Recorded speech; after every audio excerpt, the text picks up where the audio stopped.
Hey, welcome. It's Brian, and this is Guitar Solo Reactions, and today we have Meola live just this last April, and they are playing the song Dark Eye Tango, which came off of Casino, his third solo record. Do yourself a favor, if you like this, you've never heard of Ale, I hope you have. If you haven't, check out the first three records, Land of the Midnight Sun, Elegant Gypsy, and Casino. Mind-blowing records, really influential, maybe not as a player, but it really opened my eyes to a lot of different music.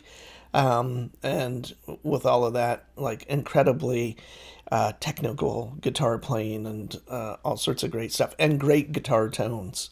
So, Ale is now, I believe, around 70. This is from his tour where he's going back to those first 3-4 records, his electric years, essentially.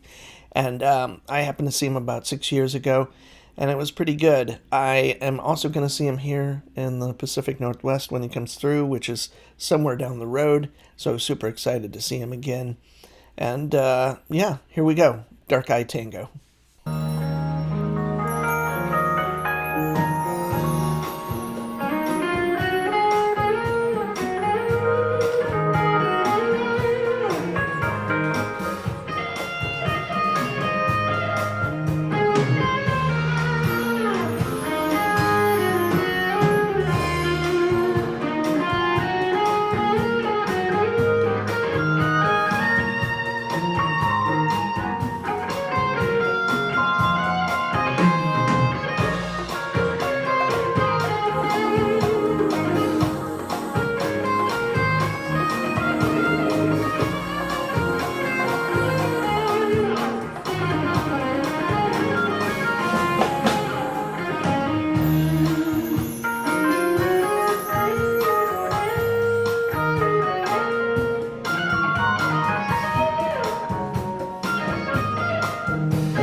So what Al, I have to say, in the late 70s, 80s, definitely a little more fire. He recently had a heart attack. I'm not saying it slowed him down a lot, but if you listen to the live record, Live Tour de Force, which was the record right after, what's it called? Electric Rendezvous is the name of the record, and man, it is smoking. It's some of the most high energy guitar playing I've ever heard. Super cool. And unfortunately, it's a little short at 5 or 6 tunes, but anyway, he definitely was in his prime, like one of the most incredible guitar players. He still is. I just can tell here it's like the energy's not exactly like what it used to be. And to be honest, in this kind of venue, these kind of smaller kind of jazz clubs or bigger jazz clubs or whatever, He'd blow the roof off of it if he was playing like he did in the 70s and maybe early 80s. So anyway, that's my little thing. I love Al. He's an incredible player. Like I said, I knew about Santana, and then I kind of heard this, and I was like, oh, this is like Santana, but like instrumental, and there's a lot of technical guitar stuff going on, and he still has that kind of overdriven sustaining stuff that Carlos is amazing at, and he kind of has both worlds, that super melodic element, and then the fast stuff. So anyway.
There we have it, Al doing the song Dark Eye Tango. As far as his band, he had kind of some of the best players in the 70s.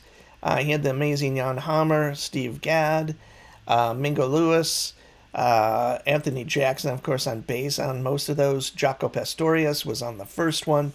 The first record, his Land of the Midnight Sun, is kind of like, I've mentioned it before, I probably will again, that it's like this cool kind of prog rock fusion album, and it's just a really creative album with lots of different players on it, and Jaco is one of them on one song, and lots of different players. And then for the next couple albums, it was definitely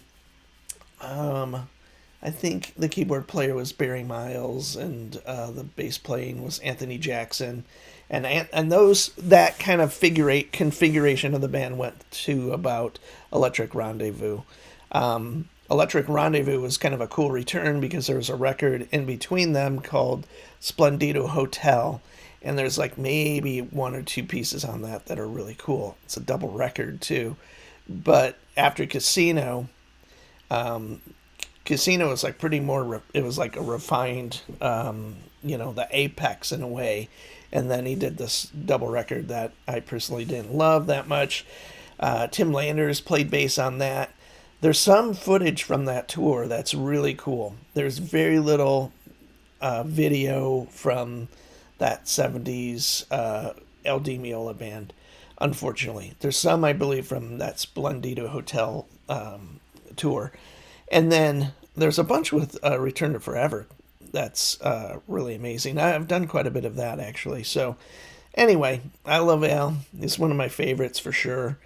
I don't know why I don't mention him more, I guess. I was just thinking, like, if people ask me, it used to be, 20 years ago, someone asked me my top 5 guitar players. It'd be Robert Fripp, Tony Iommi, L.D. Meola, John McLaughlin, and, I don't know, Michael Schenker or Randy Rhoads, or, they would kind of change. But did I say Frank Zappa? I would say that. I think I did. So, but L.D. Meola would be in there for sure. So maybe Bill Frisell, like 2 decades ago, or maybe three at this point. Yeah, 3 decades ago.